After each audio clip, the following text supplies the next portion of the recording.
존경하는 국민 여러분, 정세균 국회의장과 선후배 동료의원 여러분, 황교안 국무총리와 국무위원 여러분, 우리 대한민국은 위대한 역사를 써왔습니다. 세계에서 가장 가난한 나라에서 1인당 국민소득이 3만 불에 근접한 세계 10위권의 경제 대국이 되었습니다. 산업화와 함께 정치 민주화를 이뤄냈습니다. 유례없이 빠른 속도로 일궈낸 값진 결실입니다. 집권 여당의 원내대표로서 오늘의 자랑스러운 대한민국을 만들어주신 모든 분들께 감사한 마음을 전합니다. 그러나 오늘날 이 위대한 대한민국의 그림자가 길게 드리워져 있습니다. 청년들의 실업 문제가 너무 심각합니다. 이 청년들은 단군 일에 가장 스펙이 좋은 세대라고 합니다. 잘 준비된 세대라고 합니다. 이들이 지금 일하고 싶어도 일자리가 없다고 절규하고 있습니다. 청년 실업이 10%를 넘어서고 체감 실업률이 30% 수준이라는 조사가 있습니다. 그나마 청년들에게 주어지는 일자리는 비정규직, 임시직이 적지 않습니다. 무항산이면 무항심이라 했습니다. 일자리가 불안하니까 미래가 불안합니다. 결혼도 안 하고 결혼을 해도 아이는 낳지 않겠다는 것입니다. 이들의 다른 이름은 삼포 세대라고 합니다. 자랑스러운 역사를 써온 대한민국이 직면한 슬픈 자화상이 아닐 수 없습니다. 한국의 자살률 OECD 국가 가운데 1위입니다. 노인 빈곤율 OECD 평균 2배가 넘습니다. 우리나라 노인 2사람 중 1분은 절대 빈곤선 아래에서 생활하고 있다는 이야기가 됩니다. 청소년들은 중학교만 들어가면 대학 입학을 목표로 해서 학원과를 헤맵니다. 부모님들은 사교육비 부담으로 노후 대비를 할 수가 없습니다.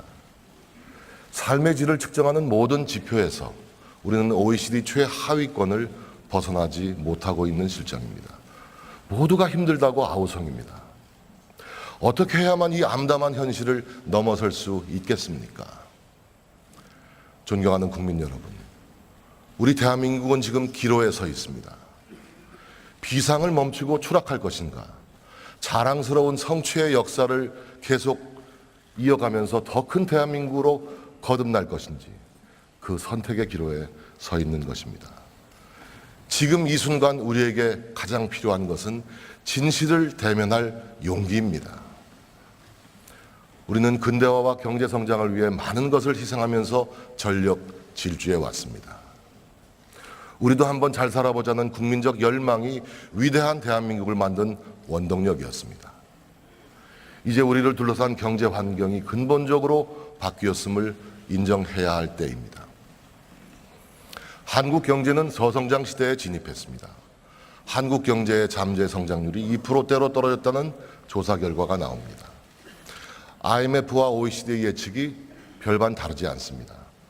그러나 더욱 문제인 것은 경제가 성장해도 일자리가 늘어나지 않고 경제가 성장해도 국민들의 삶의 질이 크게 달라지지 않는다는 사실입니다.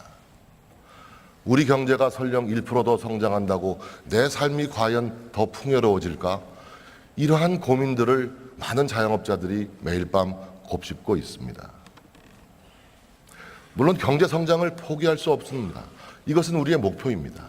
우리 경제가 국민소득 3만 달러 이상의 안정적인 궤도에 오를 때까지 힘들고 고통스러워도 성장의 페달을 계속 밟을 수밖에 없는 것입니다. 존경하는 국민 여러분, 우리 새누리당은 지금까지 나눠 먹을 파이를 키우는 일에 집중해 왔습니다.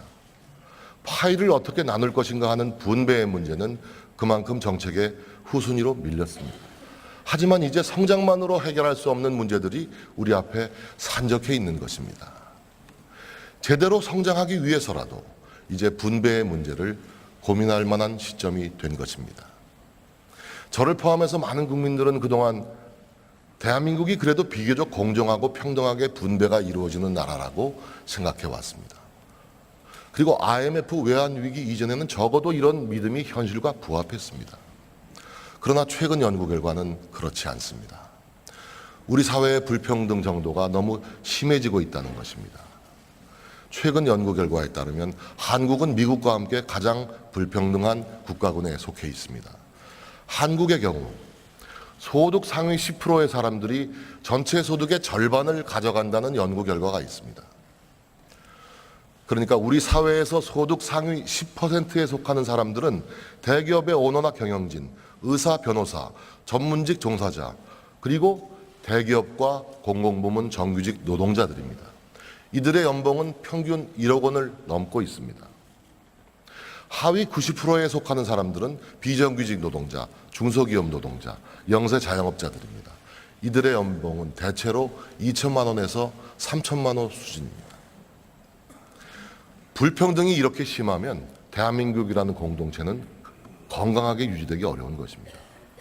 하위 90%의 근로자가 열심히 일하지 않아서 가난하다면 양극화를 그대로 받아들일 수밖에 없을 것입니다. 하지만 어떠한 구조적이고 제도적인 장벽 때문에 이들에게 불평등과 가난이 강요되고 있다면 이것은 또 다른 문제가 될 것입니다.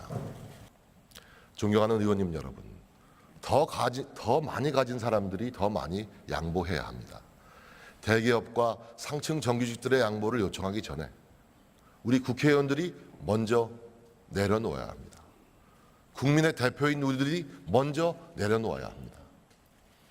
국회의원들은 여러 가지 면에서 우리 사회 상위 1%에 준하는 대우를 받고 있습니다. 국회의원이 되는 순간 평균적인 국민의 삶과는 유리되고 있습니다. 이래서는 국민의 아픔, 국민의 아우성에 우리가 먼저 다가서기가 쉽지 않습니다. 국민 눈높이에 맞지 않는 특권을 과감하게 내려놓아야 합니다. 불체포 특권과 면책 특권도 시대 상황에 맞게 조정되어야 합니다. 특권을 내려놓는 것도 중요하지만 국민들의 불만은 국회가 일을 좀 제대로 하라는 것입니다. 경제와 민생부터 챙겨달라는 것입니다. 계파, 공천, 자리 나누기, 편가르기, 대결 정치, 터무니없는 벌성사나운 모습 이제 좀 중단하라는 것입니다. 일반 국민들의 삶과 관계없는 그들만의 리그에 매몰되지 않아야 하는 것입니다. 그런 점에서 저는 최근 제기되고 있는 국회발 개헌 논의가 그러한 위험을 안고 있다고 생각합니다. 더 이상 우리 국회가 생산성 없는 국회라는 오명을 들어서는 안 되는 것입니다. 불필요한 특권을 내려놓고 국민 눈높이에 맞춰서 일하는 국회, 생산적인 국회로 거듭나야 합니다.